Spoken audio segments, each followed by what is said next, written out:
do Joel J Podcast, estou aqui de novo para mais um conteúdo incrível com um convidado que eu gosto pra caramba. O cara sabe tudo de finanças, de empreendedorismo, sabe tudo de história, sabe tudo de filosofia, sabe tudo de política, mas eu chamo ele de Lorde dos Investimentos. Sou eu mesmo convidado? Vai chegar mais alguém agora. Chega junto, Bruno Perini, toca aqui, cara. Pô, prazer te receber, velho. Tudo bem, cara? Como é que você tá? Tudo já, Joel. Eu que agradeço aí o convite, é um prazer estar falando com você e tô até preocupado agora. Encheu muito a minha bola, né? Eu falei, será que sou eu mesmo convidado ou vai chegar mais alguém? Mas eu agradeço muito aí. A gente tava, essa semana agora que passou, os homens e as suas respectivas esposas, namorados, se reuniram pra jantar. Aí teve uma hora que aí tava eu, Bruno, Thiago, Caio Carneiro, Paulo Cuenca, aí quem mais tinha de homem lá? Aí tinha as respectivas esposas, aí os rapazes começaram a conversar, aí vem Bruno falando, sei lá, militarismo, falando de política, a gente falando sobre várias questões sociais. É engraçado. Um assunto assim, vamos dar uma olhada aqui Monarquia, democracia. Vamos ver o que a mulherada tá falando. Aí quando a gente chega pra falar com a mulherada, o assunto era... Ô Bruno, nos teus stories tem nudes? A gente recebe, né? A gente recebe nudes. Pepecas, né? Pepeca. Recebe muitas pepecas? Eu falei, olha, um pouco diferente o assunto da roda. Né? Um assunto um pouco diferente. Aí eu falei, caraca, o assunto das mulheres é muito mais, sei lá, atrativo. Mas você sabe o que eu chamo de Lorde dos Investimentos, né? Eu nunca te perguntei, na verdade. Não sabe, não? Não. O jeito que você fala, as palavras. Olha, que bacana. Bonitas palavras. O jeito que você constrói uma narrativa, cara, é incrível. Mas como que você gostaria que as pessoas te chamassem, cara? Cara, eu não pensei muito sobre isso, né? Como eu gostaria que as pessoas me chamassem. Uma vez até falaram, outro dia me perguntaram, né? Você se vê como um especialista, uma pessoa excepcional em tal área? E eu até falei, bom, se eu preciso me ver assim, se eu tenho que o tempo todo falar que eu sou um especialista, uma pessoa excepcional, eu acho que eu não estou fazendo aquilo da maneira adequada. Porque eu gosto que as pessoas falem isso. Ok. Mas eu nunca pensei, eu quero que elas me vejam dessa maneira. Foi um negócio muito natural no Instagram. A maneira como eu passo conteúdo hoje para milhares de pessoas é a mesma que eu usava para passar conteúdo para 30 soldados numa sala. É assim que eu pensei, acho que as pessoas aprendem melhor através de histórias, por isso que eu crio essas narrativas às vezes, mas não foi uma preocupação, sinceramente.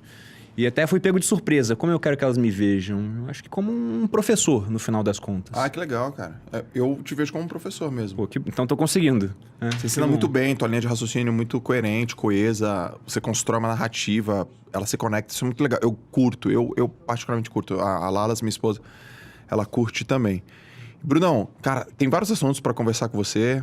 E é meio aqui, a gente começa meio vai pra frente, volta, entendeu? Tranquilo. Vai rolando bem gostoso. Você tá liberado pra falar do jeito que você quiser, qualquer coisa. Estou à disposição. Quando eu te conheci...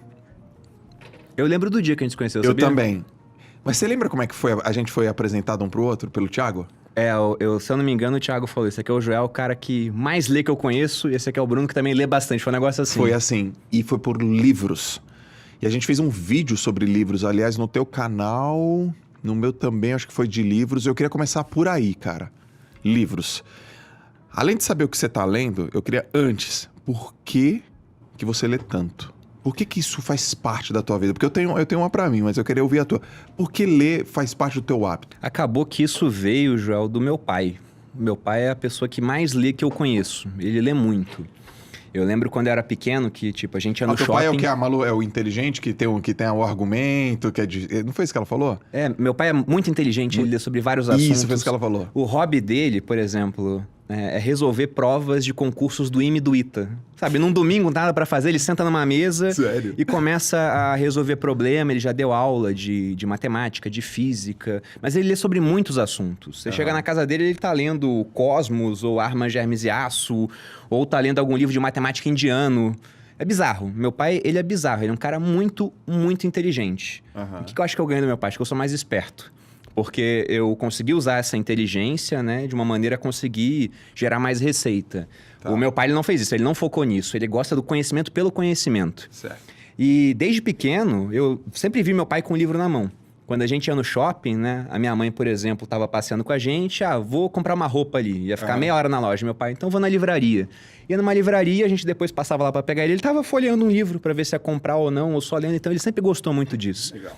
Quando os meus pais se separaram, eu tinha uns 10 anos, eu fui pro Rio, meu pai continua em Taubaté, ele mora lá até hoje. E quando eu voltei pra casa do meu pai a primeira vez pra passar férias lá, era bizarro, assim, porque eu vi que a minha mãe segurava ele de fazer umas bizarrices em casa, né? Ele tinha livro até na cozinha. E aí, quando ele casou com a minha madrasta, ela falou, vamos dar um jeito nisso, que não tem espaço aqui pra ter livro na cozinha. Tirou, mas era um negócio de outro mundo. Eu ia pegar um biscoito, falava, cadê o biscoito recheado? Ah, deve estar junto com Revolução dos Bichos ali naquele armário, dá uma olhadinha ali. E era assim. E aí, tendo esse exemplo em casa, acabou que foi muito natural começar a ler mais. E eu lembro que, quando era pequeno, eu ficava testando meu pai. Uma hora, ele sabia todas as palavras. Eu tava lendo um livro assim, falava, pai, o que é isso aqui? Ele respondia na hora. Eu falei, caramba, ele sabe tudo. Aí eu troquei o livro, peguei um dicionário e fui perguntando pra ele. E ele respondendo. Aí uma hora ele falou, você tá lendo o quê ainda? Eu falei, é o dicionário, né? Ele falou, tá me testando, seu homem de poucas letras, né? Vai ler um livro que você vai aprender isso aí, você pega pelo contexto, não sei o quê. Então foi um exemplo muito grande. E aí, depois disso, eu comecei a ler. E eu tenho uma memória boa. Eu vi que isso me dava vantagem em certos aspectos, porque você começa a ter esse arcabouço cultural e isso ajuda muito a você criar narrativas que podem ser melhor compreendidas pelo público. Perfeito. E também vira um diferencial de marca, assim, né? De competição. O pessoal vê, sei lá, tô em dúvida entre fazer um curso com uma pessoa ou com o Bruno. Poxa, o Bruno ele é bom de transformar coisas complexas em mais simples, com exemplos históricos, com narrativas. E isso as pessoas dão valor, porque elas dão valor há muito tempo. Você pega, por exemplo, no Império Romano, o homem culto era aquele que conhecia os mitos. Então, o cara que ele conhecia os mitos, que ele falava grego, por mais que o idioma fosse o latim do Império Romano, ele era tido como um cara de uma cultura acima. Sim. E isso acho que fica até hoje, né? A gente fica impressionado quando vai falar com um cara e o cara tem um arcabouço cultural muito grande, quando o cara já viu vários filmes, já leu vários livros. E isso é interessante. Eu olhava esses caras assim, até personagens de livros que eu lia, né?